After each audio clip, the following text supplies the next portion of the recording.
Amen. Palakpakan po natin ang ating Diyos na buhay. Lahat po ng may hininga, sabi ng Biblia, ay pumalakpak at magpuri sa ating Diyos na buhay. Amen po ba mga kapatid? Alam niyo po kung bakit yung may hininga ang hinahanap ng Diyos? Ibig sabihin ng may buhay. Tingnan mo ang katabi mo kung may buhay. Sapagkat ang sinasamba natin ay hindi Diyos na nakatayo lang, ang Diyos na nasa dingding lang, kundi ang sinasamba natin ay Diyos na Espiritu at katotohanan. Amen mga kapatid? Kaya palapakan natin ang ating Diyos na buhay. Hallelujah. Hallelujah. Good afternoon po mga kapatid. Good afternoon din po. Yan. Salamat po sa dalawang bumati. Yan. So next week na lang ulit. Okay. Alright. So tayo po ay muling magpapatuloy sa ating pag-aaral sa salita ng Diyos. Handa na po ba kayong mag-aral ng salita ng Diyos? Amen, as always. Pero bago po yan, let me just give you some few more reminders. Yan, mga paalala natin palagi. Alam nyo naman, no? Number 1, ano po yon? Paki-silent. Kung wala ka namang cellphone, ikaw na lang ang mag-silent. No? So, silence your phone because it is a sign of respect and also to avoid distraction. Next po, please take down notes. Bakit po? Sapagkat ito ay sign ng good student. Amen mga kapatid? Are you a good student?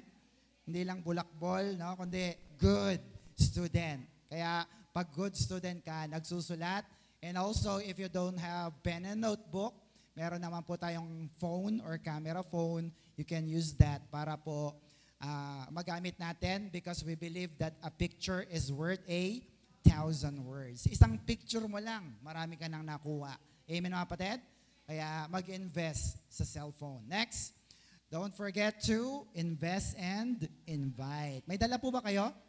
Amen. So, ang Diyos naman ay hindi kinakabahan kung may aaten o wala.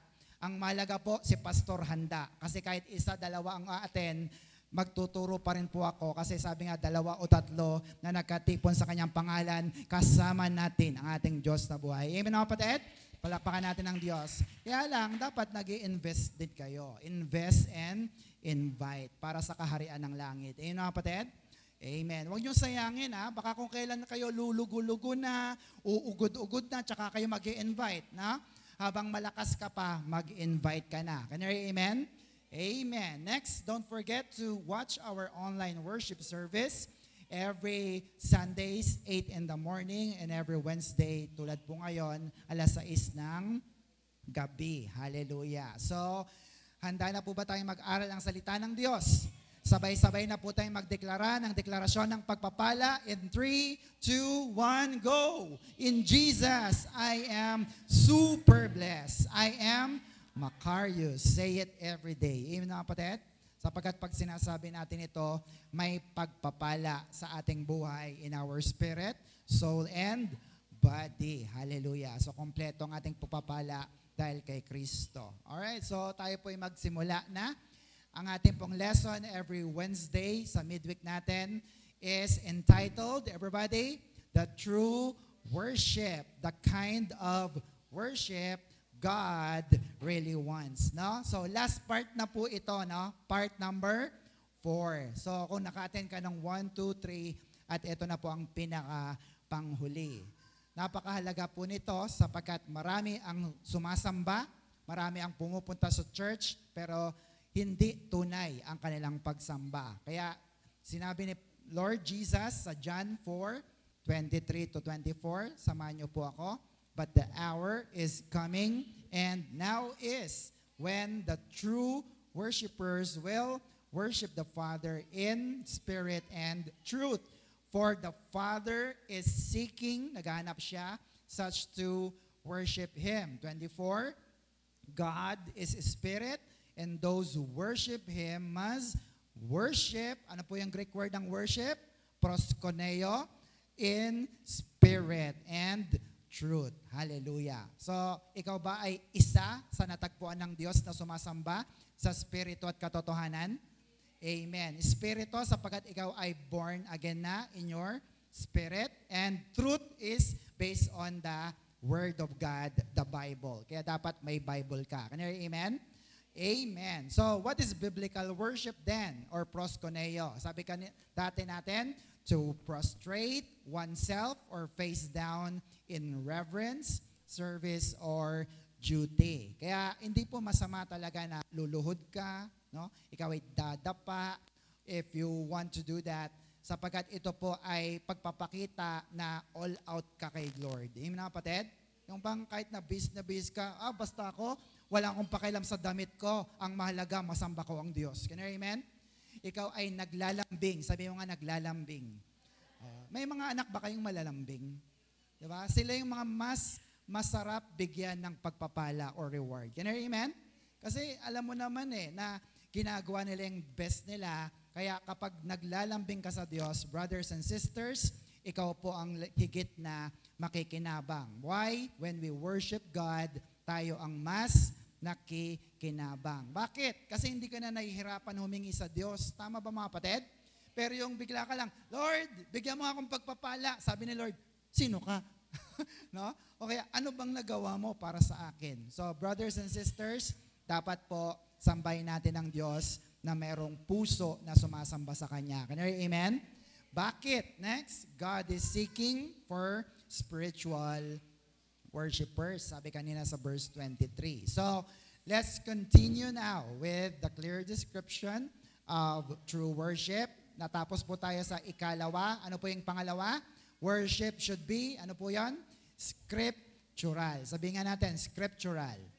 Very good. So, tanong ay, what does it mean to be scriptural? Ano po bang ibig sabihin pag scriptural? Anong sagot natin?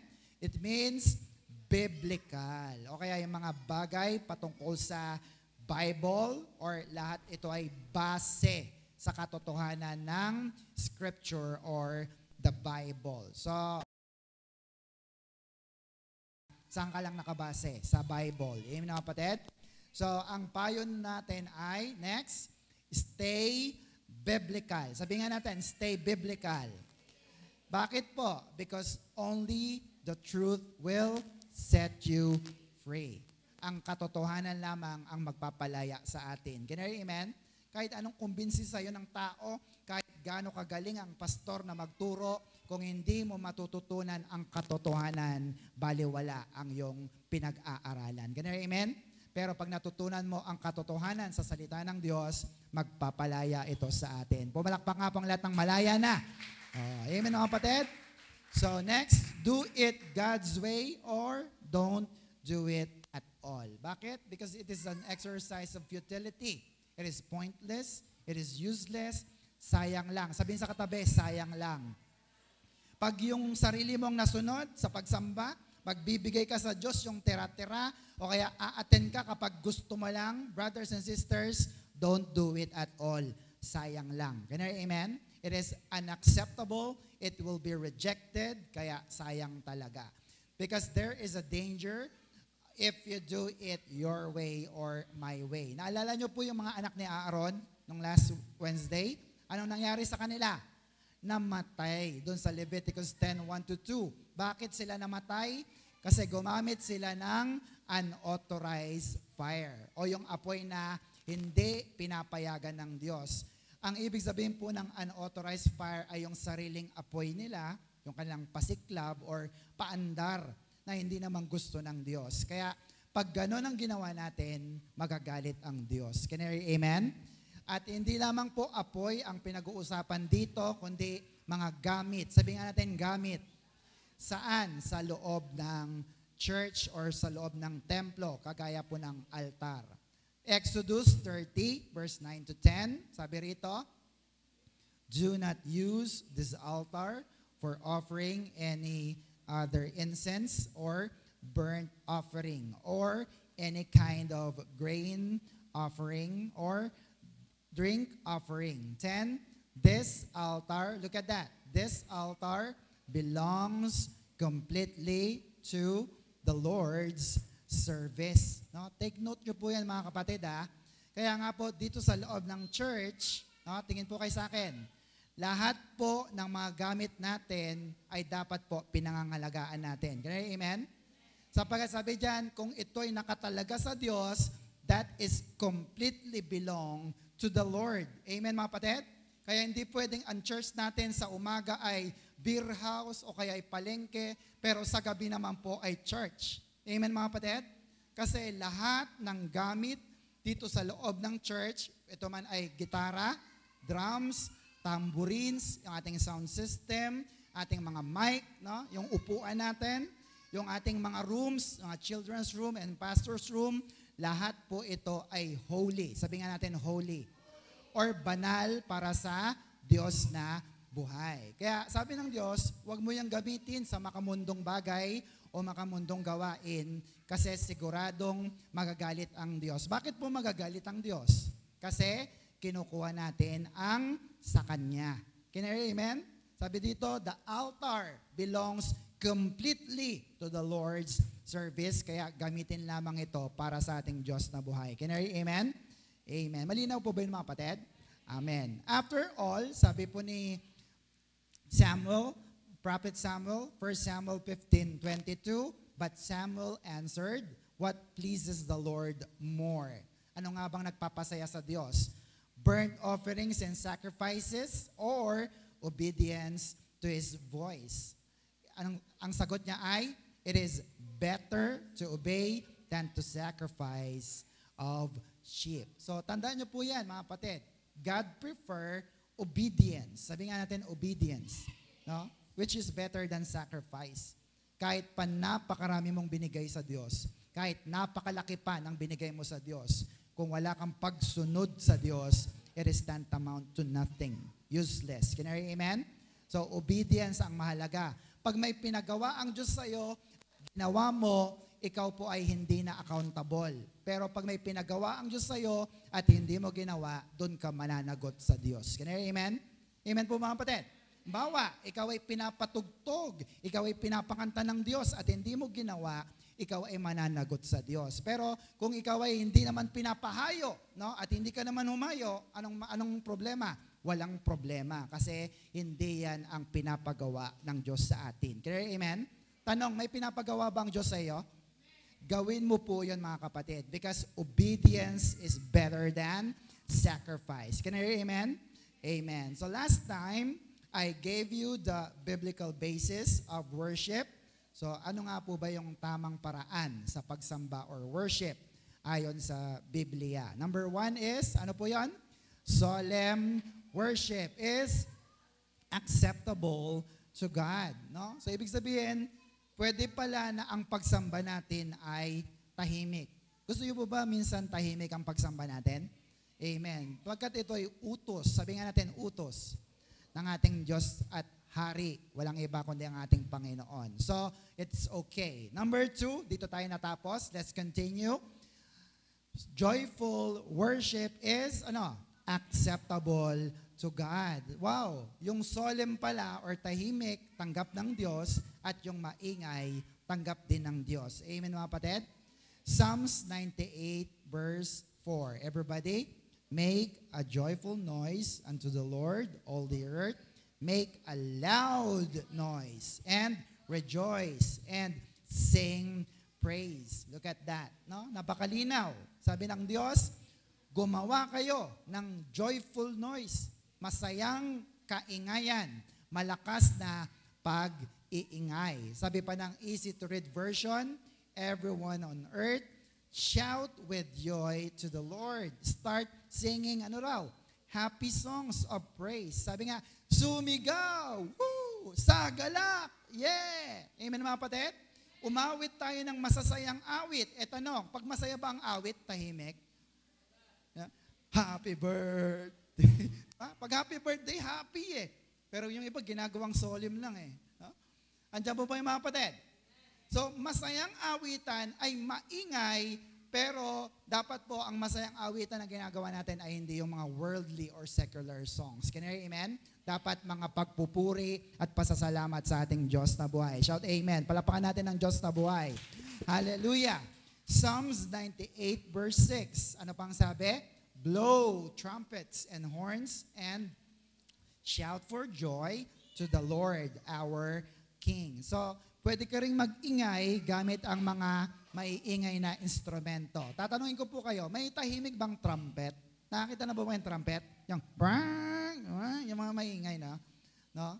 So kung may makita kang tahimik na trumpet, yun ang gamitin mo. Pero sad to say, lahat ng trompeta ay maingay at ito ay pwedeng gamitin para sa pagpupuri sa ating Diyos na buhay. Amen mga kapatid?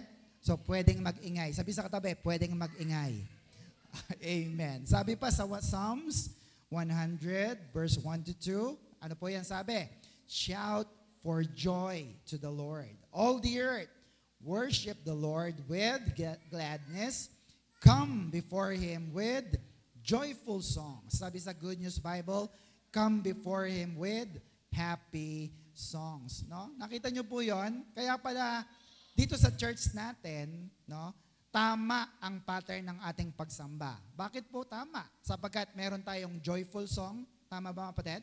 At meron din tayong solemn songs. Kaya pasok po ang lahat ng mga preference ng tao. Minsan gusto nila tahimik, o bigyan natin ng tahimik. Kung gusto nila ng magulo at maingay, doon naman po tayo papasok sa mga joyful songs natin. Can you hear, amen? O gusto niyo po puro tahimik lang? Okay ba yun sa inyo? Try natin kaya minsan, puro tahimik lang. O kaya puro maingay naman. Sabi na, ano pa yan? Bitin pa ako. Hello? So, tama ang ating pagsamba sapagkat mahina man o tahimik na pagsamba, tanggap ng Diyos at maingay man ito, tanggap pa rin ng ating Diyos na buhay. Can you hear, amen? Palapakan natin ang Diyos na buhay. Actually, iba-iba po yung level ng ingay eh. Tama ba mga kapatid? May signal number 1, yung iba, ganyan-ganyan lang pumalakpak. May signal number 2 naman, ganito pumalakpak. At yung signal number 3, may kasama pang patalon-talon. Amen mga kapatid? Kaya kung talon ka ng talon, maya-maya, signal number 3 na, iikot-ikot ka pa, aba, nawala yung worship leader. Bakit? Nalaglag na pala. No? So, sobrang ano niya, no? Sobrang hyper or active. Pero, iba-iba po ang ingay natin. Ang mahalaga, nagkakaingay tayo para sa Panginoon. Shout amen. Palapakan natin ang Diyos na buhay. So, ano ang tama? Tahimik na pagsamba or maingay na pagsamba? Parehas lang. Okay ito sa Diyos. Can I amen? Sapagkat ito ay nasa Bible, utos po ito. Kaya ano man ang iyong kantahin, malungkot man o mahinang kanta, maingay man na kanta, basta galing sa iyong born again spirit, tanggap yan, acceptable yan sa Diyos. Can I amen? So kung gusto mo ng maingay, huwag mong pilitin yung iba na mag-ingay. Ikaw na lang mag-ingay. Kasi irerespeto natin ang mga nananahimik. Can I amen? Kung gusto mo naman ng tahimik, huwag mong patahimikin yung mga may ingay. Ikaw na lang ang manahimik mag-isa. Hayaan mo silang magkaingay para sa Panginoon. Amen mga kapatid? So anong sinasabi natin dito? Ang ibig sabihin po, dapat po may kaayusan. Tama mga kapatid? Kaayusan. 1 Corinthians 14 verse 33. Sabi rito, because God does not want us to be in disorder, but in harmony and peace, as in all churches of God's people. Napakalinaw, no? Ayaw ng Diyos ng disorder o kaguluhan. Anong gusto niya? Harmony and peace. Sabi pa sa The Message, when we worship the right way, God doesn't stir us up into confusion. He brings us into harmony. This goes for all the churches. Look at that. No exemption. No? Ang church ng Pampanga, ang church sa Imus, ang church sa Cardona, pag sinabi ng Diyos na magkaroon ng kaayusan, no exemption. Amen? Dapat lahat tayo ay may kaayusan sa pagsamba para sa Diyos na buhay. Amen? Amen po mga kapatid? Amen. So, ang problema lamang po sa mga joyful songs o mga iingay na mga kanta ay minsan hindi tanggap ng maraming mga tao. Can you hear, amen? Kasi nasanay sila sa mga malulungkot or tahimik na kanta. Pero anyhow, anything na gawin natin, ang mahalaga po, ang gusto ng Diyos, nagkakaroon tayo ng harmony and peace. Nagkakaroon ng kaayusan sa ating pagsamba sa Diyos na buhay. Can you hear, amen? Amen. Sige, palapakan po natin ang Diyos. So, ang issue na lamang po ay ito. Pastor, natanong lang, bawal bang mag-video okay ang mga Christian? Di ba? Pag sinabing video okay, maingay yan. Tama ba mga kapatid? Especially kapag nasa worship team ka, bawal nga ba? Anong sagot natin? Ha? Kapag may birthday party, kapag may family reunion, Christmas party, di ba, magbe-Burmant na. Siyempre, lahat kayo pakakantay ng boss nyo. Pwede ka bang kumanta sa video, okay? Hello? Sabi ng iba, pwede. Sabi naman ng iba, hindi pwede. Sapagkat sabi ng James chapter 3, di ba, sa verse 11, hindi dapat bumubukal sa bibig mo ang tubig alat at ang tubig na tabang. Di ba? Dapat isa lang. Ang ibig sabihin, kung pagpupuri lang. Kung pagmumura, magmura ka lang. Pero hindi pwedeng sabay na lumalabas. Can you hear amen? Amen po ba? So, masama nga bang mag-video okay ang mga Christian? Hello? Actually, wala pong definite na sagot dyan. Pero ang sagot ng Biblia ay ito. Hebrews chapter 4, verse 12. Everybody? Well, sabi dyan, for the word of God is alive and powerful. It is sharper than the sharpest two-edged sword, cutting between the soul and spirit, between joint and marrow. Look at the next line. It exposes our innermost thoughts and desires. Again, it exposes our innermost thoughts and desires. So, ang sagot pala ay depende sa laman ng iyong puso. Amen mga kapatid? Amen po ba mga kapatid? Ano bang motibo mo? Ano ba ang intention mo? Bakit ka kakanta? Amen mga kapatid? Kasi, di ba kahit lasing naman kumakanta po siya ng Lead Me Lord. Pero talaga bang pinupuri ng Diyos habang siya'y naglalasing? No? Are you with me mga kapatid? O kaya yung mga kantang, Lord, patawad. Di ba? Pero ang intention nila, ang magsasabi kung ito nga ba ay nakakalugod sa Diyos o hindi. Ano ang iyong intention or desire? Now, kapag ikaw ay kumakanta at ang iyong desire or intention ay makakonect, no? Siyempre, family reunion yan. Gusto mo yung mga naiilang mong mga kamag-anak, mga pinsan ay maging malapit sa iyo, pinakanta ka, anong gagawin mo? Then sing. Pwede kang umawit. Bakit? Just to break the ice. Kasi baka sabihin nila sa'yo, ano ba naman ito? Parang killjoy eka. At sasabihin ng iba, bakit ang linis-linis ng tingin mo sa sarili mo? Anong sabon bang ginagamit mo? No? Para kasing nagmamalinis tayo. But if pinakanta tayo, kumanta tayo, pero ang payo ko ay choose good songs. Sabi nga natin, good songs. Wag naman yung mga laklak. Alam mo yung laklak, pagsimula sa patikim. Okay, spaghetti pababa, pataas, pababa. Andiyan po ba yung mga patid? Wag yun. Sabi sa katabi, wag yun.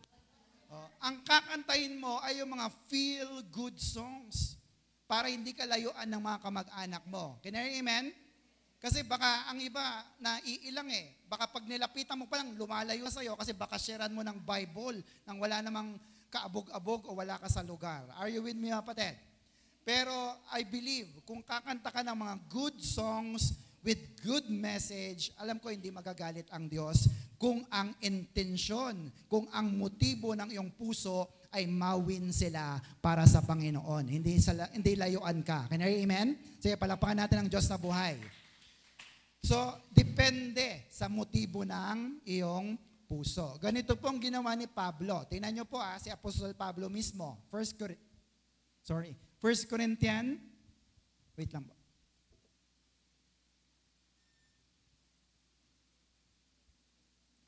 1 Corinthians chapter 9, verse 19 to 23. Sabi ni Pablo, I am a free man, nobody's slave. No, hindi siya utusan, hindi siya alila ng sino man, hindi siya binayaran para mag-preach lang, no?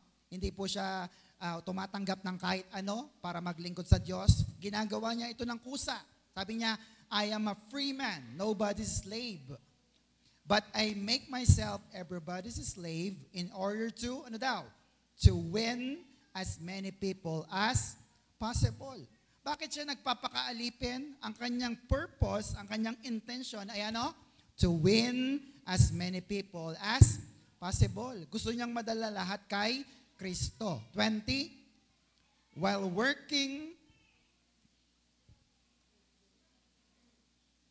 working with the Jews, I live. Sige nga po, sabayan nyo nga po ako ulit. While working with the Jews, I live like a Jew in order to win them. And even though I myself am not subject to the law of Moses, I live as though I were working with those who are in order to win them. 21, in the same way, when working with the Gentiles, I live like a Gentile outside of the Jewish law in order to, ano naman daw? In order to win Gentiles. This does not mean that I don't obey God's law. I really under Christ's law. Nakita niyo po yon? Si Pablo daw, pagkasama niya ang mga Hudyo, nagiging kagaya siya ng mga Hudyo. Anong kanyang purpose? To win the Jews. Pagkasama niya naman ang mga Hentil, mga hindi naniniwala sa Diyos,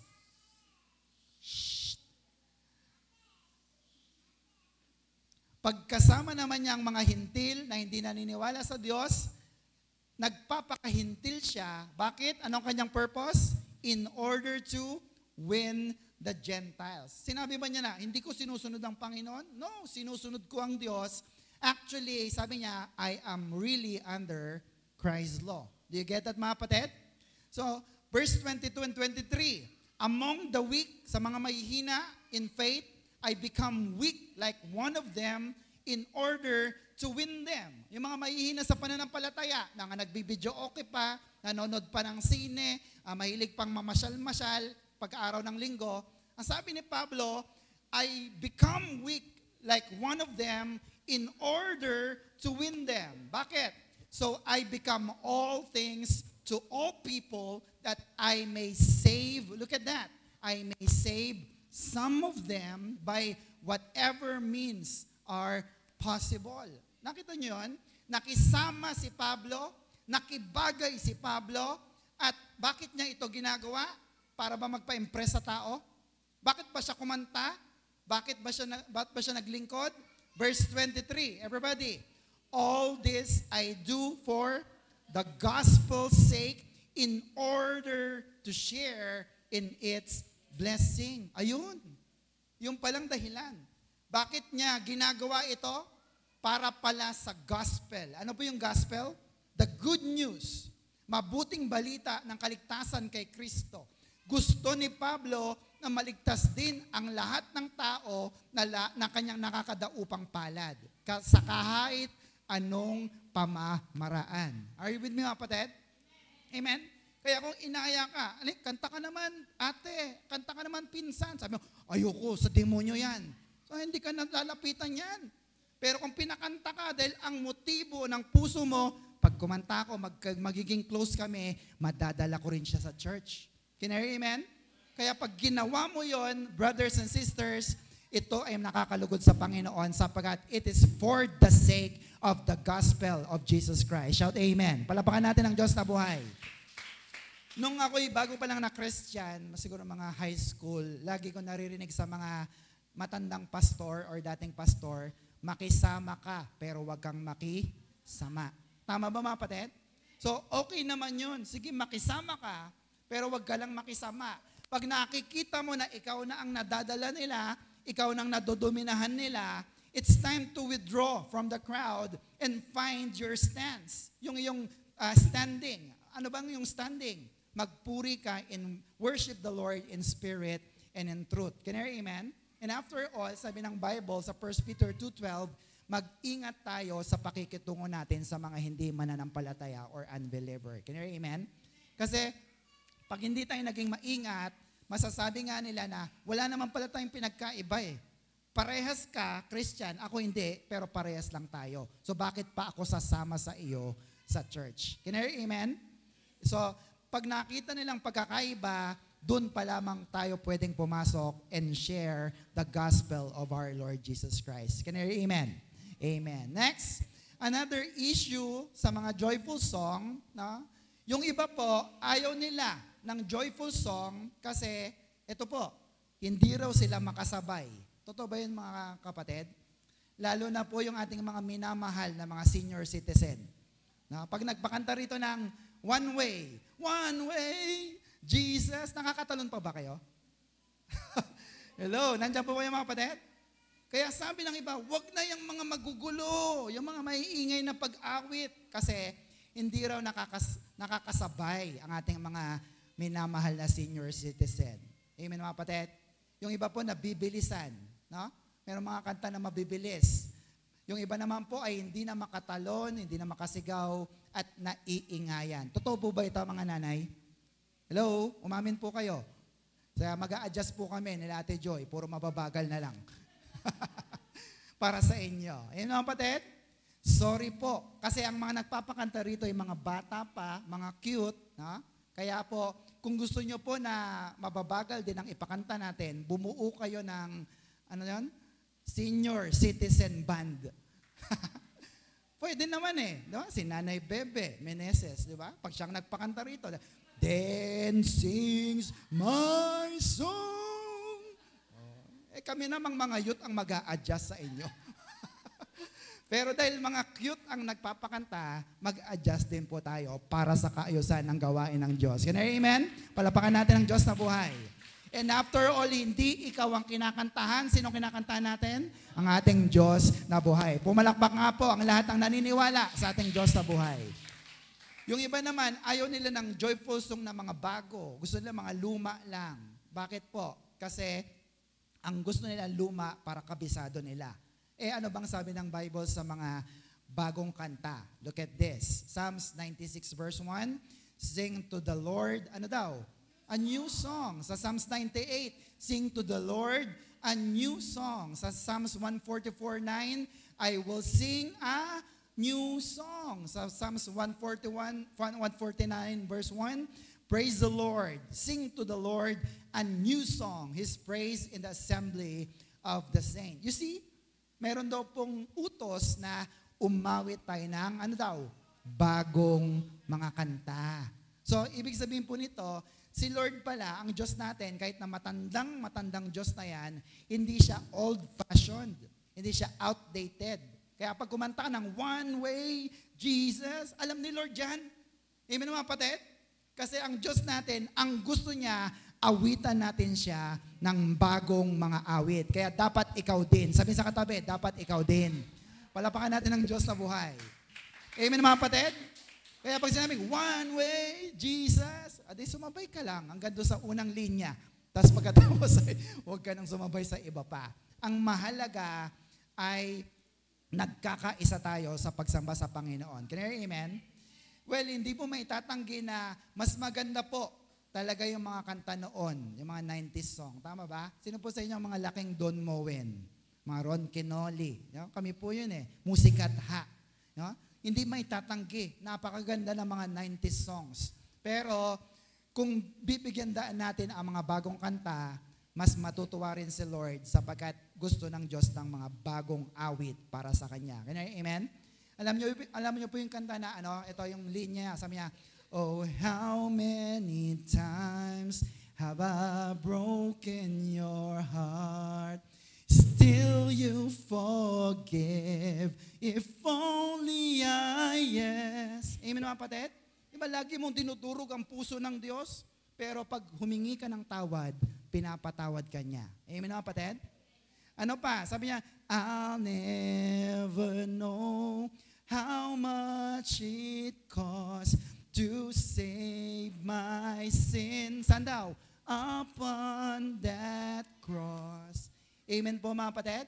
Kaya pag nagkaroon ka ng pagkakataon na makabisa ang mga bagong kanta, kabisaduhin mo ito. Amen mga kapatid?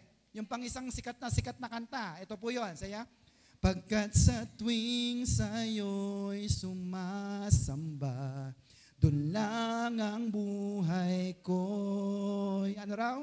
Nagkahalaw. Palakpakan naman natin ng Diyos. Sikat po yan dito sa atin. Amen mga kapatid? Pag sumasamba ka sa Diyos, yun ang totoo. Nagkakaroon ng halaga ang buhay natin. Are you with me mga kapatid? So brothers and sisters, luma man o bago, mabilis man o mabagal, maingay man o tahimik, kasama po yan sa pagbabago ng panahon. Kaya dapat sumabay din tayo. Ang mahalaga, hindi nagbabago ang prinsipyo ng Diyos patungkol sa tunay na pagsamba. Sambahin natin siya sa espiritu at katotohanan. Shout amen. Palapakan natin ang Diyos sa buhay. So let me share with you life application. Mabilis lamang po ito. Dito po tayo matatapos. Para po sa tunay na pagsamba. Number 1, everybody, sing to the Lord. Kumanta ka. Sabihin sa katabi, kumanta ka. Para sa Diyos. Amen mga kapatid? Psalms 13 verse 6, Tagalog, ako'y aawit sa Panginoon, pagkat ginawa niya ako ng sagana. Pag may nagawa pang magandang Diyos sa'yo, kumakanta ka. Thank you, Lord. Thank you, Lord. Amen mga kapatid? Kasi mabuti ang Diyos. Pinapayaman niya tayo. Amen mga kapatid? Next, number 2, shout for joy. Kanta po ni Gary V, diba? Shout for joy, sing His praises, lift my voice unto the Lord. Well, related po ang shout sa joy. Bakit? Kapag ka may joy ka, anong nangyayari sa'yo? Napapasigaw ka. Tama ba mga kapatid? Amen po ba? Halimbawa, nakapasa ka sa board exam, napapasigaw ka ba? Yes, thank you Lord. Pag sinagot ka ng manliligaw mo o naliligawan mo, di ba? Yes, thank you Lord. Kapag ka natanggap ka sa trabaho abroad, amen? Napapasigaw ka ba? Amen mga kapatid? So kapag ikaw ay nagkaroon ng joy sa iyong puso, napapasigaw ka. How much more kung nalaman mo na ikaw ay dadali ng Diyos sa langit, titira ka sa langit at mayroon kang mga ginto na napakalat-kalat lang. Brothers and sisters, baka sabi mo, Lord, take me. Uyuwi mo na ako. Amen mga kapatid? Kasi mas maganda ang buhay natin doon. Are you with me mga kapatid? Amen. Psalms 95 verse 1. Come, let us sing to the Lord. Let us give a joyous shout to the rock of our salvation. Psalms 26 verse 7. Sulat nyo po ito. I raise my voice in praise and tell of all the miracles you have done. Sabi niya, itataas ko ang aking tinig, no? Para sa Diyos. Dahil sa kanyang mga milagro na ginawa sa akin. Sabi sa The Message, singing God songs at the top of my lungs. Ibig sabihin po nito, loudly singing, telling God stories. Ikaw ba, pag kami nagawang mabuti ang Diyos sa'yo, ipinagsisigawan mo? Mabuti ang Diyos! Yes! Amen mga kapatid? Kasi napakabuti niya sa ating mga buhay. So, mga kapatid, hindi masama ang sumigaw. Sabihin sa katabi, hindi masama ang sumigaw. Pero babala, huwag kang sisigaw sa tenga ng katabi mo. Amen mga kapatid? Doon ka mapapasama. Amen mga kapatid? Kung ikaw ay gustong magpuri sa Diyos, isigaw mo ito sa langit. Sumigaw ka ng buong lakas at sabihin mo kung gaano kabuti ang Diyos na iyong pinaglilingkuran. Shout amen. Palapakan natin ang Diyos. Huwag sa katabi mo. Sabihin sa katabi, huwag sa katabi. Sumigaw. At pag may natutulog, huwag ka rin sisigaw. Ayun mga kapatid? Amen. Are you with me? Next, number 3. Ano po yon? Clap your. Palakpakan nga po natin ang Diyos na buhay. Come on! Hallelujah! Amen. Yung palang pagpalakpak natin ay pagpupuri sa Diyos. Amen mga kapatid?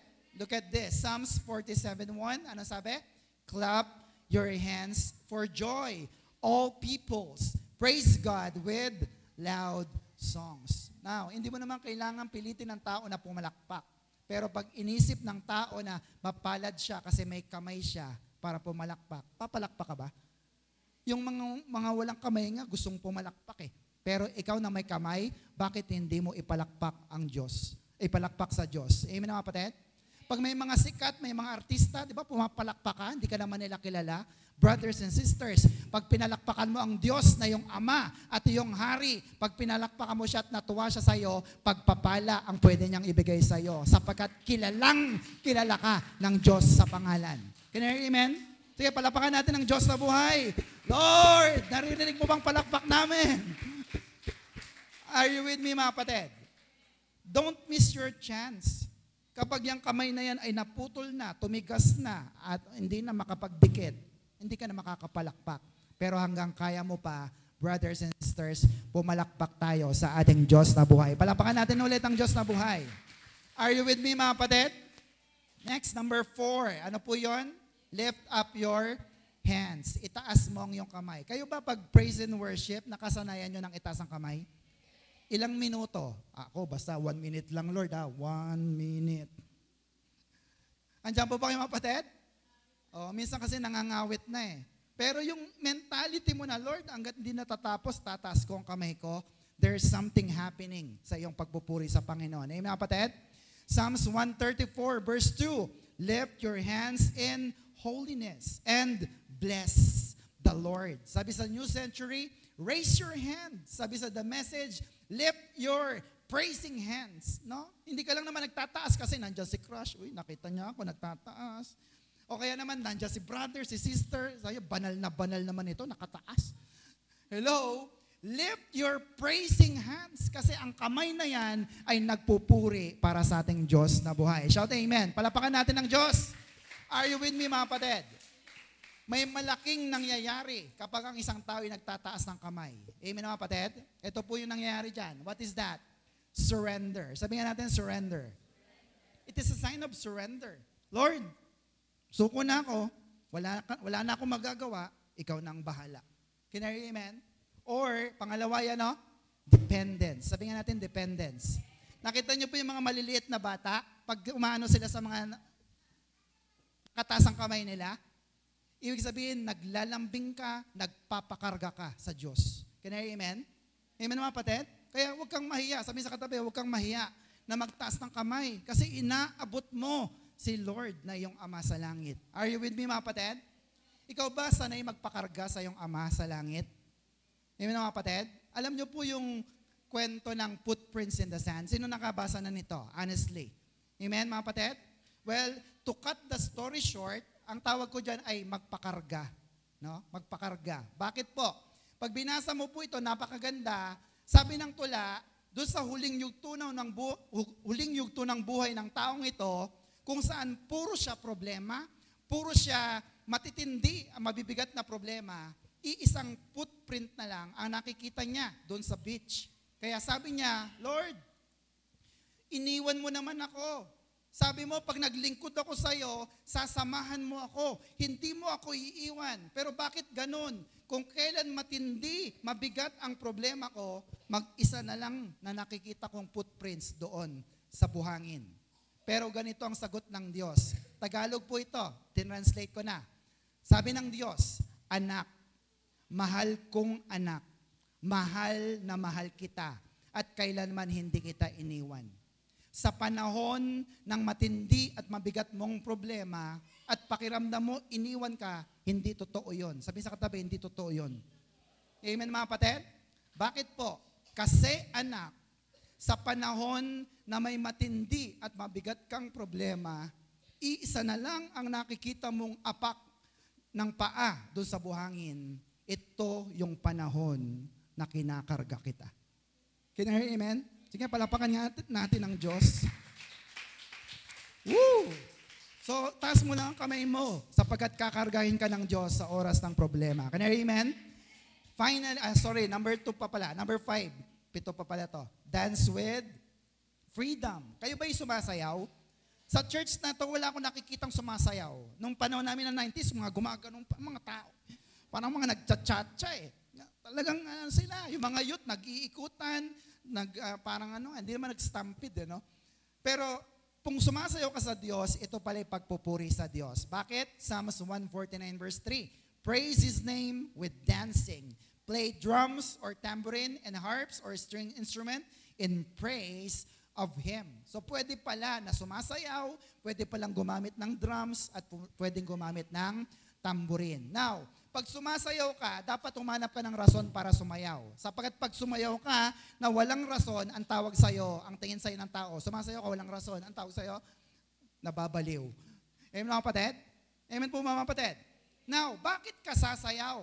Napakaraming rason ang binigay ng Biblia. Sabi ng Romans 8:32, kung binigay niya ang pinakamahalaga sa langit, ano pa ang hindi niya kayang ibigay sa'yo? Pang tuition ng anak mo, pambili mo ng sasakyan, pang-invest mo sa negosyo, kayang ibigay ng Diyos yan kasi binigay niya na si Jesus. Amen, mga kapatid? Psalms 23, anong sabi niya? Dahil ang Panginoon mo, ang Panginoon, hindi ka magkukulang. Hebrews 13 verse 5, sabi niya, hindi kita iiwan, hindi kita pababayaan. 1 Peter 5:7, anong sabi ng Diyos? Cast all your cares to Him because God cares for us. Can you hear amen? kung ang Diyos may pakialam sa'yo, iniingatan ka, ibig sabihin, hindi ka niya pababayaan, hindi ka niya iiwan. Shout amen. Palapakan natin ang Diyos na buhay. Kaya pag sinabi ng worship leader, sumayaw po tayo sa Lord. Dapat hindi na kayo pinipilit. Sabi sa katabi, dapat hindi ka na pinipilit. Pag sinabing sumayaw, sayaw sa Diyos. Amen mga kapatid? Kahit na yung paa mo parehong kaliwa o parehong kanan, isayaw mo lang yan sa Diyos. Kasi ito po'y tanda ng pagpupuri sa ating Diyos na buhay. Shout amen. So next time, pag nagpuri tayo, pwede na ba tayong sumayaw sa Diyos? Amen. Kahit anong sayaw yan, cha-cha-man yan o street dance o modern dance, tanggap ito ng Panginoon. Shout amen. Amen. Next, number 6, play music. No? Play music. Tumugtog ka or magpatugtog ka ng praising song sa iyong cellphone. Now, yung mga cellphone ba ay may mga praising song? Meron po ba mga kapatid? Amen. Psalms 33 verse 3. Sing new songs of praise to Him, play skillfully on the harp, and sing with joy. Sabi ng God's word, sing a new song to Him, play beautifully, and joyfully on string instrument. So, ang gusto ng Diyos, hindi bara-bara na pagtugtog, hindi bara-bara, basta-basta na lang na pagpupuri sa Kanya. Bakit? Sapagkat merong mga tinatawag na gifted. Sabihin natin, gifted. Ang tawag ko po doon sa mga tinuturuan ko ay mga music genius. Ibig sabihin po, bakit itong ginagawa mo? Kasi mayroon niyang science behind it. Bakit itong dapat mong gawin? Kasi genius siya patungkol sa music. And thank God, kasi may mga kapatid tayo na marunong po tumugtog ng instrumento. Palapakan natin ang Diyos na buhay. Yung iba naman po, walang gift sa music. Kahit nga sabing key of C. Anong key of C? So hindi niya makuha key of C. Kaya ang ginawa niya, umuwi, kumain sa KFC. Yun ang naintindihan niya. Andiyan po yung mga kapatid. Pero yung mga gifted, salamat po kasi meron tayong mga nakakasama sa pagpupuri sa Panginoon. Amen mga kapatid?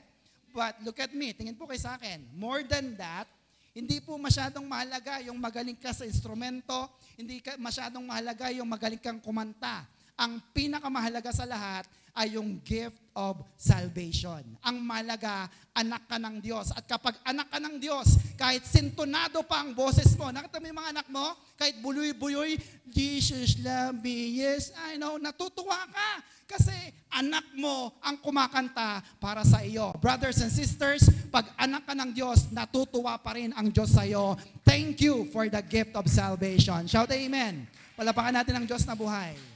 Are you with me mga kapatid? O kaya sabihin sa katabi, huwag kang malulungkot. Kung boses, boses, alam mo na. Amen mga kapatid? Now, marami na rin pong mga worship songs sa YouTube. Sino sa inyong may YouTube? Sa cellphone. Meron po mga kapatid? So, hanapin nyo lamang po worship song. Marami na pong lalabas dyan. Patugtugin nyo lang, makinig po kayo ng libre para sa ating Diyos na buhay. Amen mga kapatid? Amen. Mga nanay po I advise you, YouTube na lang po kung hindi po nyo makuha yan sa inyong mga cellphone. Finally, number 7, everybody, pray continually. Bakit? Ang prayer pala is connected to praise. Amen mga kapatid? Kasi prayer is a form of praise. Every time na nagdadasal ka, pinupuri mo muna ang Diyos. Di ba ano yung acts? Ano po yung acts prayer? Adoration, compassion, thanksgiving, and supplication. Una, adoration. Pinupuri mo muna ang Diyos. Can you hear amen? Amen po ba? Kaya kapag nananalangin ka, pinupuri mo ang Diyos, at kapag nagdasal ka, binigay ng Diyos sa iyo, answered prayer ka, mas lalo kang nagpupuri sa ating Diyos na buhay. Shout amen. Glory to God. Psalm 66 verse 20, malapit na po. I praise God because He did not reject my prayer or keep back His constant love from me. Ate Joy, dami ko ng verse na pinapakawalan. Pwede natin gamitin ito during the praise and worship. So, sino at ano ang dapat nating gawin kapag tayo po ay nananalangin? 1 Thessalonians 5:17. Ano po yon, everybody? 1 Thessalonians 5:17. Napakaiksi. Pray continually. Amen mga kapatid? Sabi sa King James Version, pray without ceasing. Sa Good News Bible, pray at all times. Sa God's Word, never stop praying. Sa NLT, keep on praying. Sa The Message, pray all the time. Sa Tagalog, ano po? Magsipanalangin kayong walang patid. Kaya sabi sa katabi, walang patid. Tuloy-tuloy. Amen mga kapatid? Amen po ba mga kapatid? Now, sabi po ni David, Psalms 119, 164, 7 times a day I praise you for your righteous law. No? Ang word po na praise in Hebrew ay halal. Sabihin nga natin halal. Anong ibig sabihin? To boast, glory, or to make one's boast. So ibig sabihin, 7 beses pinagmamalaki ni Haring David ang Diyos araw-araw. Amen mga kapatid? Grabe si David. Kung magdasal siya ay 7 times. Ikaw, ilang beses ka magdasal? Gaano katagal?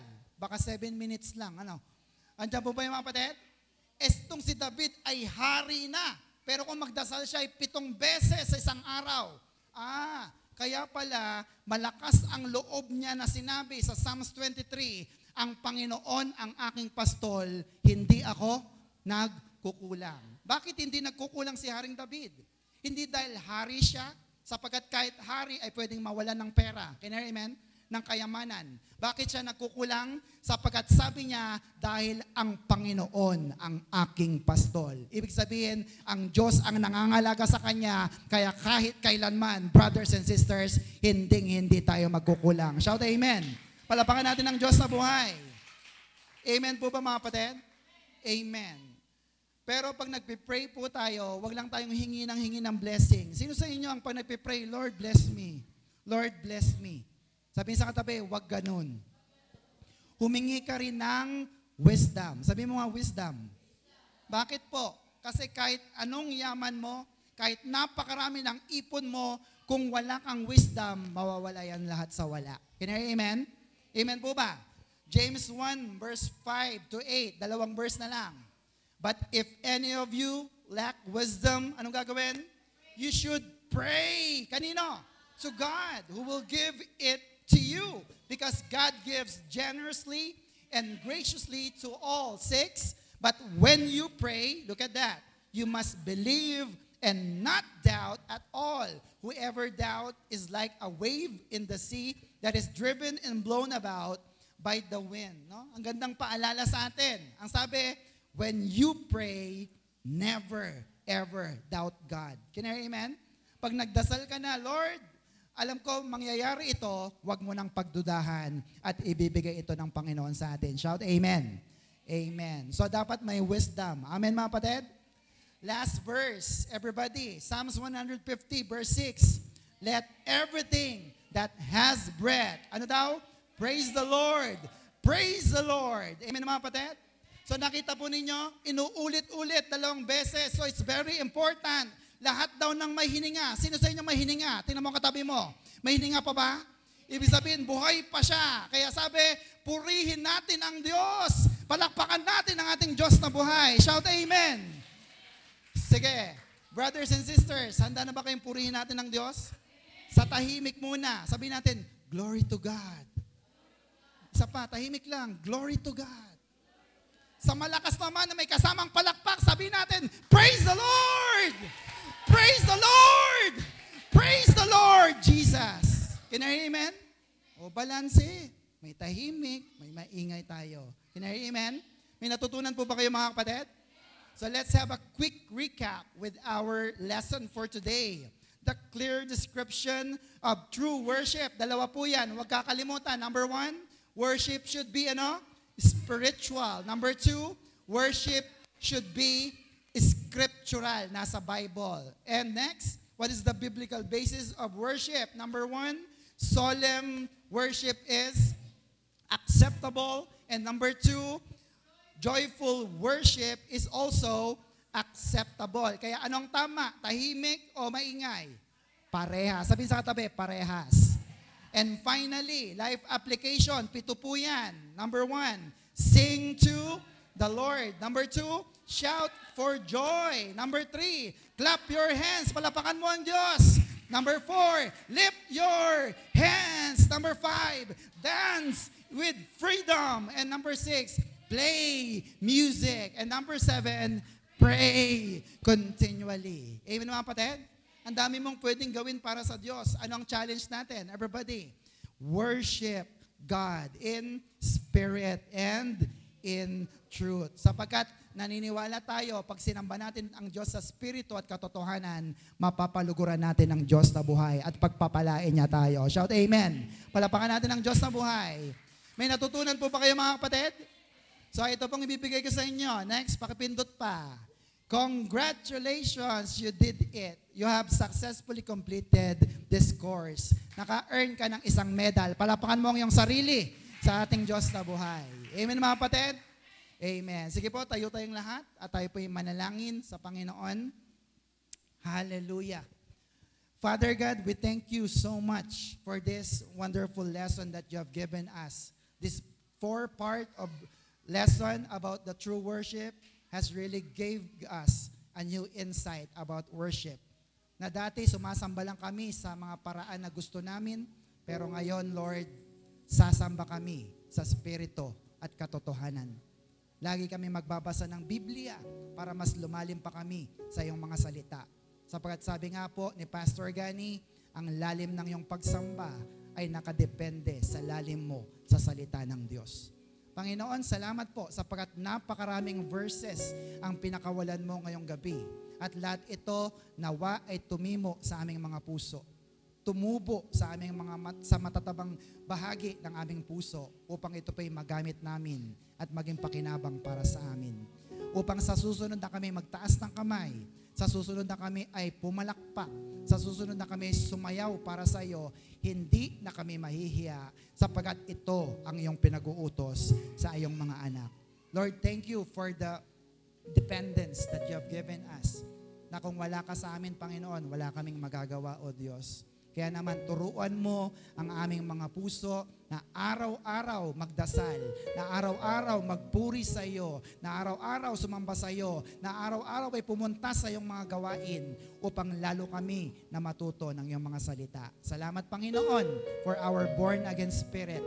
Thank you for the salvation, the gift of salvation. Sapagkat kahit pangit ang boses namin, Panginoon, pinapakinggan mo pa rin ang aming pagkanta. Pinapakinggan mo pa rin ang aming mga dasal. Sapagkat anak mo kami, O Diyos. Thank you so much, Father, for everything that you have done and everything that you're going to do in our lives. Pinupuri ka namin sa spirito at katotohanan. Sinasamba ka namin sa tunay na pagsamba sapagkat ikaw ang Diyos na buhay. Ito po ang aming panalangin sa pangalan ng aming Panginoong Jesus. Lahat tayo magsabi ng Amen. Palapakan po natin ang Diyos na buhay. Ano po ang ating Macarius Challenge? Malakas. Worship God in spirit and in truth. To God be all the glory. Congratulations po. Sabihin sa katabi, congratulations. Yan. Sapagkat natapos mo ang course na ito. To God be all the glory.